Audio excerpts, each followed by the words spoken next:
Something deep inside you knows this world is not your true home. That persistent feeling is the starting point of a Gnostic journey, a timeless quest to remember your divine origin and reclaim your real self.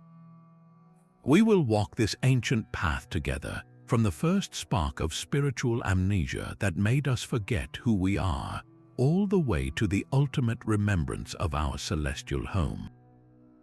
By the end, you will possess a map to navigate the deepest longings of your soul. What mysterious event caused us to fall into such profound forgetfulness, and what unseen forces work to keep us asleep? What part of you already remembers the light? A profound forgetting lies at the very heart of the human condition. This is what Gnostics call the fall, not a stumble from a garden wall, but a cosmic descent. A fragment of the ultimate divine, a spark of pure consciousness, fell from the luminous unity of its source and became entangled in the dense fabric of a lower world. This material universe, according to ancient texts, was not crafted by the supreme God, but by a lesser, ignorant force often called the demiurge. Think of this entity not as an all-powerful devil, but as a flawed artisan, a blind watchmaker who constructed a physical reality as a complex trap, designed to imprison that divine light and keep it lost in a deep, hypnotic slumber. The true home of the divine, the pleroma, is a realm of indescribable fullness and connection, and here we are cut off from it. This fundamental disconnection is the root of our spiritual amnesia. We have forgotten our origin, our true nature, even our own names in the grand scheme of things, and the symptoms of this profound forgetfulness are everywhere in our daily lives. That gnawing sense of emptiness you sometimes feel, even when surrounded by people and possessions, the existential anxiety that surfaces in quiet moments, a questioning of what it all means. The relentless pursuit of external validation through status, through likes, through achievements that never quite fill the inner void, these are not signs of personal failure. They are the echoes of a homesick soul, a brilliant light dimmed by layers of worldly dust, instinctively seeking the remembrance of its true, radiant home. This deep, nagging sense of separation does not last forever. There comes a moment, often when least expected, when the illusion of the material world suddenly cracks. This is the flash of Gnosis, a direct and personal knowing that shatters the comfortable dream we call reality. It is not something you read in a book or learn from a teacher. It is a profound, experiential awakening that hits you with the force of a revelation, reconfiguring your entire understanding of existence in an instant. This moment can be triggered by a personal crisis that strips away everything you thought you were, by a period of intense contemplation that opens a door within, or by a spontaneous mystical experience where the veil between worlds grows thin. In that electrifying moment, you do not simply believe in a higher reality, you know it because you have felt it. The catalyst for this great awakening is the divine spark itself, that slumbering fragment of the ultimate source still glowing within your deepest self. Think of it as an inner compass, an immortal guide that has been waiting patiently within the prison of your being. It begins to stir, to send out signals. It is this spark that creates the profound dissatisfaction with the hollow rewards of the world, that makes you question the endless chase for status, possessions, and approval.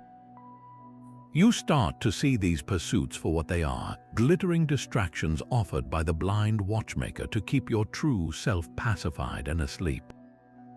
There are practical, recognizable signs that this inner Gnostic is awakening. You may feel a growing, inexplicable boredom with conversations and entertainment that once captivated you, as if you're seeing the strings behind a puppet show. Your intuition may sharpen, giving you flashes of insight or warnings that feel more real than any logical thought. Vivid, symbolic dreams might visit you, carrying cryptic messages from a part of you that remembers the language of the pleroma. You might find yourself drawn to ancient wisdom, to art, or to nature with a new and aching intensity, as if these things are echoes of a home you have forgotten. Take a moment now to look back on your own life.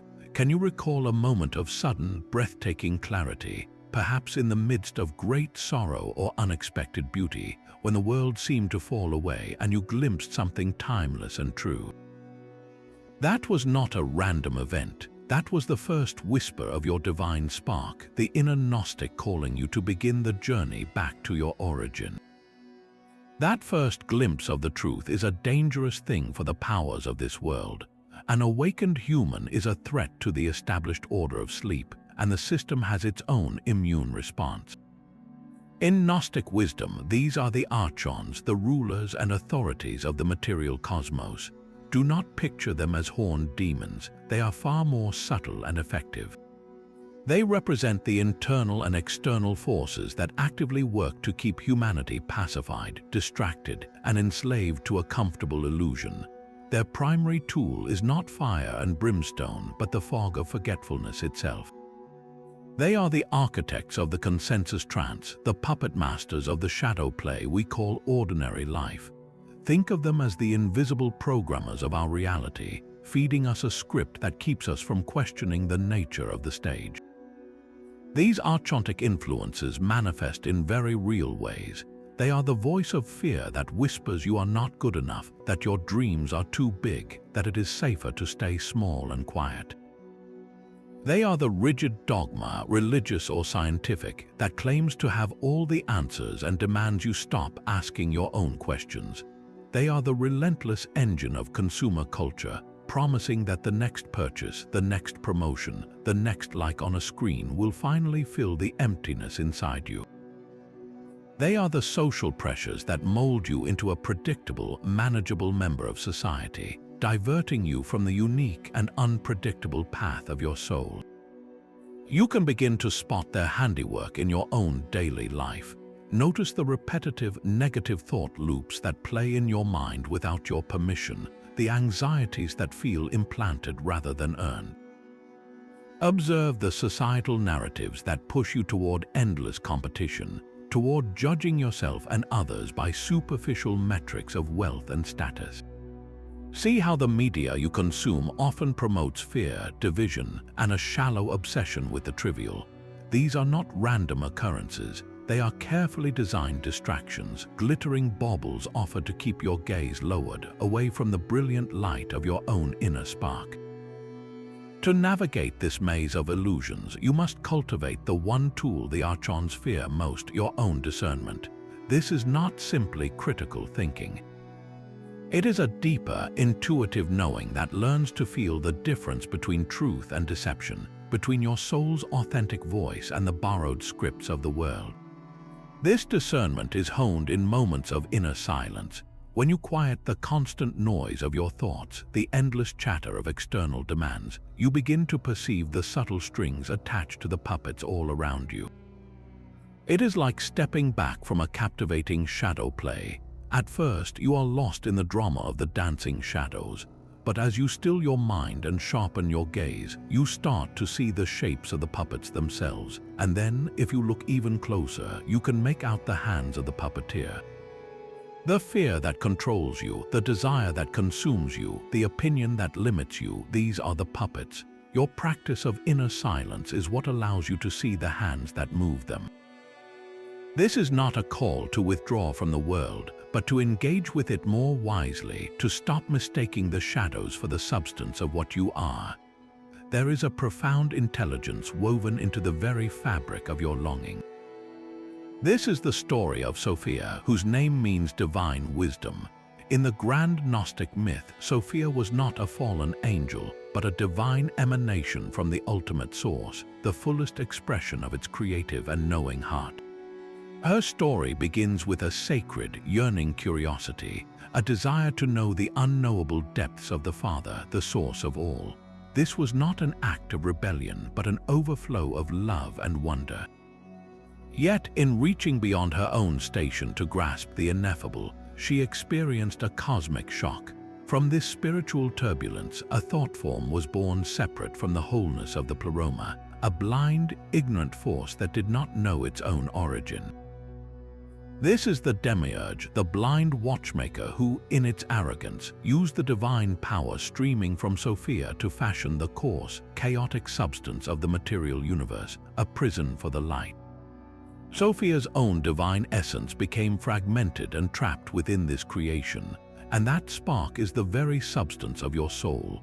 Her story is not a tragedy of punishment, but a necessary unfolding of the cosmic drama. Her initial yearning set in motion the very chain of events that allows for the soul's epic journey. Without the fall into matter and the experience of separation, there could be no remembering, no conscious choice to return, no triumphant rediscovery of the light. Sophia represents your own higher wisdom, the intuitive part of you that never fully succumbed to the amnesia. She is the quiet, persistent voice within that remembers the light and tirelessly guides you back toward it. She is the source of that sudden, inexplicable insight that cuts through confusion, the deep knowing that arises when logic fails, the profound sense of peace that descends during a moment of true connection with nature or art. To connect with your inner Sophia is to learn her language, which is not one of words but of subtle impressions and resonant truth. You can cultivate this connection through practices of deep listening. Contemplative prayer, where you sit in silent receptivity rather than reciting requests, opens a channel. Meditation on sacred texts, not for their literal meaning but for the luminous truth shimmering between the lines, can spark a direct knowing. Simply walking in nature with a quiet mind allows her to speak through the beauty of a leaf or the vastness of the sky.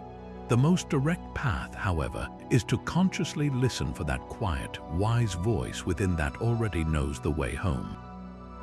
It is the voice that encourages compassion over judgment, peace over anxiety, and authenticity over approval. When you face a crossroads, quiet the noise of the world and the shouts of your own fear and ask, what does my deepest wisdom know to be true? The answer that comes, gentle and unshakable, is Sophia herself, guiding your spark back to its origin. The discovery of an ancient jar in the Egyptian desert in 1945 did more than unearth forgotten scriptures. It shattered a 2,000-year-old narrative. A farmer stumbled upon what we now call the Nag Hammadi Library, a collection of codices containing over 50 texts, many of them Gnostic gospels that had been suppressed and lost for centuries. These were not the familiar stories of the New Testament. They presented a Christianity so radically different, so focused on inner enlightenment, that it threatened the very foundation of the emerging Orthodox Church.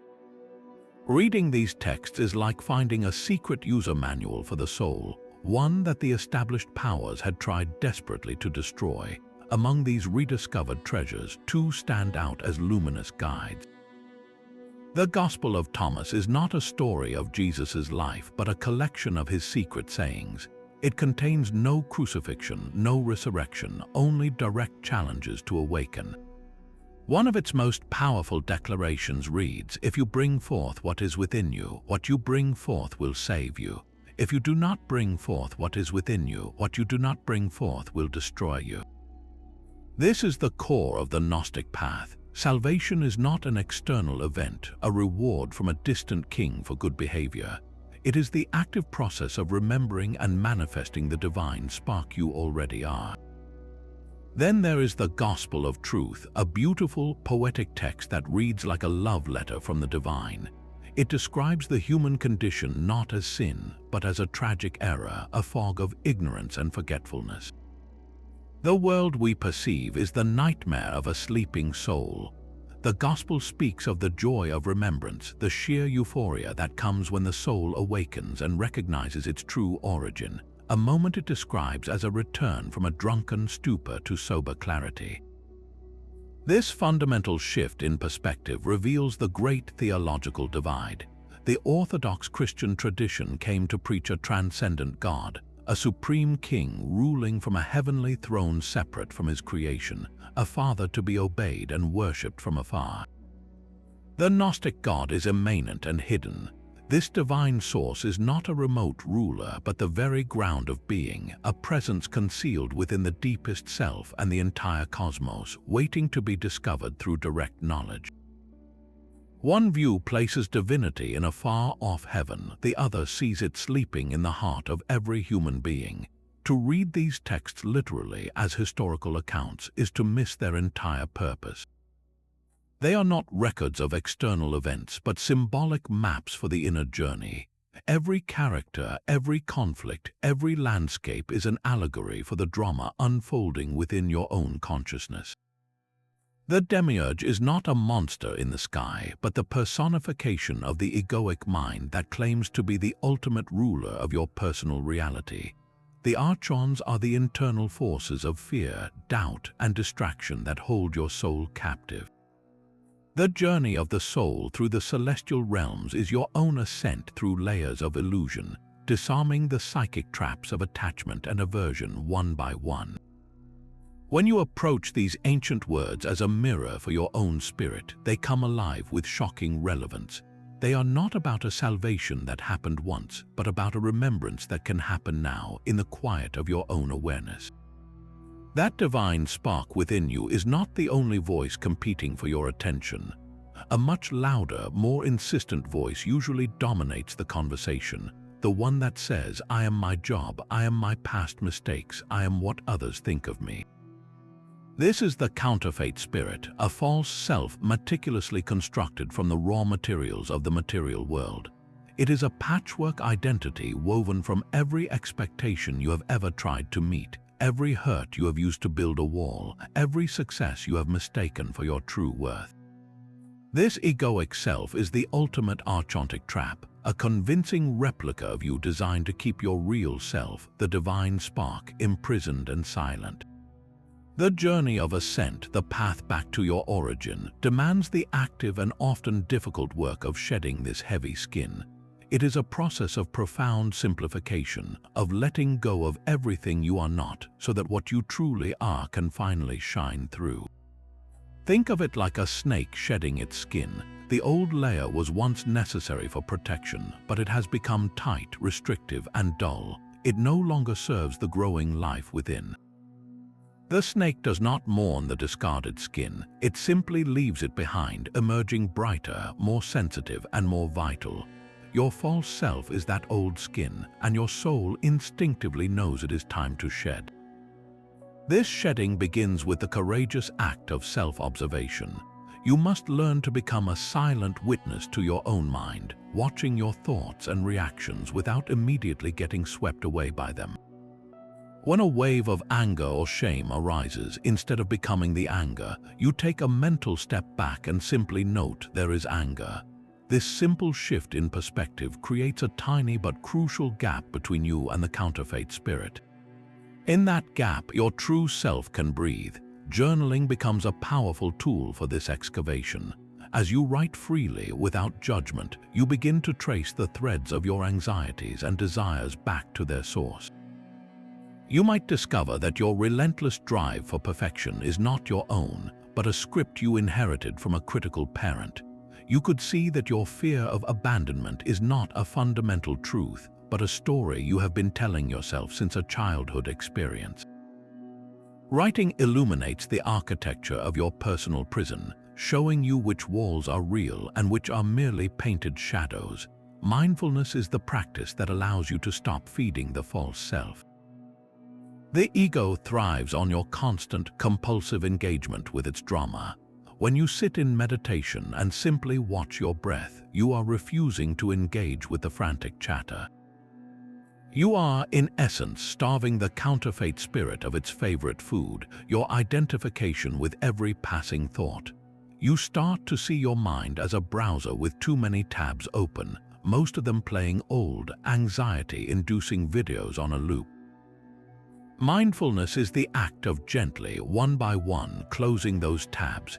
This process inevitably means confronting your personal archons, the inner rulers of your psychic world. For one person, the dominant archon may be shame, a voice that constantly whispers you are fundamentally flawed and must hide your true self. For another, it may be pride, a fragile fortress built to protect a deep sense of inadequacy. You must face these entities not as demons to be fought, but as illusions to be seen through. The next time a wave of shame washes over you, instead of collapsing into it, ask with gentle curiosity, who is it that feels this shame? Is it the eternal spark of divine light, or is it the constructed self, the persona that is terrified of being seen as imperfect? The moment you ask this question, you have already begun to dismantle its power. This shedding is not a one-time event, but a continuous practice of release. You let go of the belief that you are your possessions. You release the need for everyone to approve of you. You surrender the story of yourself as a victim of your past. Each release feels like unclenching a fist you did not know you were holding, a subtle lightening of your being. It can be uncomfortable, even painful, like a muscle that has been cramped for years finally being stretched. But with every layer of the false self that falls away, the voice of your inner Sophia grows clearer, and the light of your origin shines a little brighter, guiding you home. This inner light, the spark of Sophia, has another name in the Gnostic tradition, one that has been profoundly misunderstood. It is the inner Christ. Forget for a moment the image of a single external savior. In the Gnostic view, Christ is a cosmic principle, the light of the Logos, a living current of divine intelligence and love that flows directly from the ultimate source into the very core of your being. This is not a historical figure to be worshipped from afar, but a divine reality to be awakened within. The mission of this inner Christ is not to save you from your sins, but to save you from the great error of forgetfulness, to awaken you to the stunning truth of your own divine nature. It is the ultimate inner guide, programmed with the exact coordinates to navigate you through the archontic realms of illusion and back to the luminous unity of the pleroma. Think of this inner guide as your personal homing beacon, a frequency of pure truth that is always broadcasting from the center of your consciousness, even when static from the world drowns it out. Cultivating a relationship with this presence is the most practical work of the Gnostic path. This is not achieved through blind belief, but through direct experiential contact. One of the most powerful ways to initiate this connection is through contemplative prayer. This is not about reciting a list of requests to a sky god. It is a silent, receptive listening, a turning inward with the full focus of your attention, as if you are tuning a radio to a specific, subtle station. You sit in quiet humility and simply ask, what is the truth here? You listen not for words, but for a feeling, a shift in the quality of your awareness, a deep and resonant peace that feels like remembering something you had always known. Meditation is another essential practice. As you sit and watch your breath, you are not just calming your mind, you are creating a clearing in the dense forest of your thoughts. In that open space, the light of the inner Christ can shine more brightly, illuminating the shadows of your fears and the intricate architecture of your false self. You begin to notice the difference between the frantic voice of the ego and the calm, authoritative whisper of your inner guide. One creates turbulence, the other brings a profound and inexplicable stillness. And this inner work must flow outward into your life through conscious acts of compassion. When you choose kindness over judgment, when you offer help without expecting anything in return, you are not merely following a moral rule. You are allowing the light of the Logos within you to recognize itself in another. Every selfless act is a practical remembrance that the divine spark in me and the divine spark in you are, at their source, one and the same light. This active reflection of your inner light strengthens its presence, making it a more constant and guiding force in your daily existence. This entire process stands in stark contrast to the concept of waiting for external salvation. The Orthodox message often teaches that humanity is fundamentally flawed and requires the intervention of an external savior to bridge an impossible gap between a sinful creation and a perfect God. The Gnostic revelation turns this completely inside out. Liberation is not a future event granted by a distant king for good behavior. It is an internal process of recognition and realization available to you in this very moment. The gap is an illusion maintained by the counterfeit spirit, The cosmic secret, guarded so fiercely in these ancient texts, is that you and the divine are not and never have been separate. The journey home is not a long pilgrimage to a far-off land. It is the simple yet profound act of waking up and realizing you are already there. You are not a beggar waiting at the gates of a palace. You are a prince who has only forgotten his own name. The inner Christ is the part of you that never forgot, the part that is calling you to remember your royal origin and claim your true inheritance. These ancient symbols were never meant to be museum pieces, but active tools for waking up. The serpent, for instance, is one of the most misunderstood figures in all of wisdom traditions. In the Gnostic view, the serpent in the garden is not a tempter but a liberator, the embodiment of divine wisdom rebelling against an ignorant God. It is the one who whispers the truth, urging humanity to eat from the tree of knowledge and see through the deception of the demiurge who demanded blind obedience. This serpent represents the Kundalini energy, the coiled power of spiritual awakening at the base of your own spine, the very force that rises to illuminate your mind and challenge the inner archons of fear and dogma. Then there is the enduring symbol of the light spark, your own fragment of the ultimate source. You can work with this symbol very practically. Try this simple ritual. In a quiet, dark room, light a single candle, sit before it and simply watch the flame. As you gaze, let your breathing slow. See that flame not as a separate object, but as a perfect mirror of the divine light glowing within your own heart.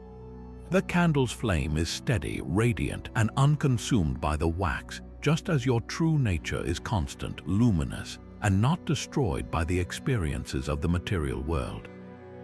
This is not just a pretty exercise, it is a conscious act of remembrance, a direct signal to your soul that you recognize its essence. Another powerful symbol is the bridal chamber. This is not a physical room, but a profound metaphor for the sacred union that happens within your own consciousness. It represents the moment when your human soul, the bride, finally reunites with its divine counterpart, the inner Christ or the bridegroom. This is the culmination of the Gnostic journey, the end of separation and the experience of sacred wholeness.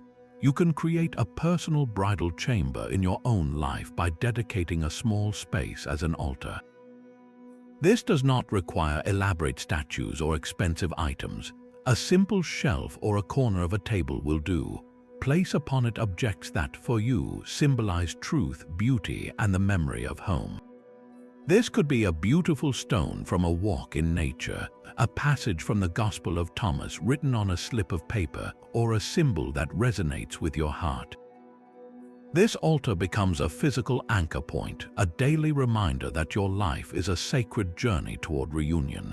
It is a place where you can sit for just a few minutes each day to remember who you are.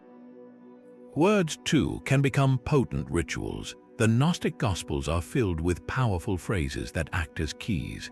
A mantra like the one from the Gospel of Thomas, "Become passers-by," is not an instruction to be aloof, but a profound call to stop identifying with the temporary dramas of the world. You can silently repeat such a phrase during meditation or in a moment of stress. It serves as a sudden jerk on the reins, pulling your awareness back from the shadow play and into the sober clarity of the observer. The ultimate purpose of all these symbols and rituals is not to worship the tools, but to use them to shift your state of consciousness. Lighting the candle is useless if you remain identified with your anxieties.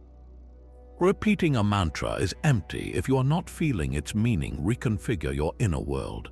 These practices are designed to break the hypnosis of the mundane, to create a crack in the consensus reality, allowing a sliver of the pleroma's light to stream in. They make the abstract cosmic journey of the soul tangible, something you can touch, see, and practice in your own living room. They are the training wheels for your consciousness, helping you to balance until you can ride the truth of your own divine nature without any support at all. Living with this awakened awareness can feel like speaking a secret language in a world obsessed with noise. The ultimate challenge is not to escape the material realm, but to learn how to walk through it with your inner light undimmed, to be in the world but not of it. This begins by finding the sacred hidden within the ordinary. The morning coffee in your hands is not just a caffeine delivery system, it is an opportunity for a moment of pure presence. Feel the warmth of the mug, smell the rich aroma, taste the bitterness and the sweetness. In that simple, mindful act, you're pulling a thread of the pleroma into your daily routine. The daily commute becomes a moving meditation, a chance to observe the world without getting lost in its frantic energy. Every interaction, from a brief smile with a stranger to a difficult conversation with a loved one, becomes a conscious practice. Are you reacting from the old scripts of your ego, the need to be right or to defend your persona, or are you responding from a deeper place of compassion and connection? This is how you build a life of integrated gnosis, brick by mindful brick. Your relationship with media and information requires a new level of discernment. We live in an archontic playground of endless distraction and curated fear. Practicing mindful consumption means asking a simple question before you click, watch, or listen.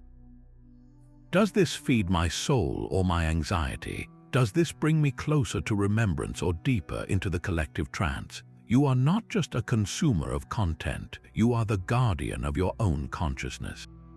Every time you choose to turn away from a stream of anger or a spectacle of triviality, you are performing a powerful act of inner sovereignty. You are declaring that your attention is sacred and you will not sell it cheaply.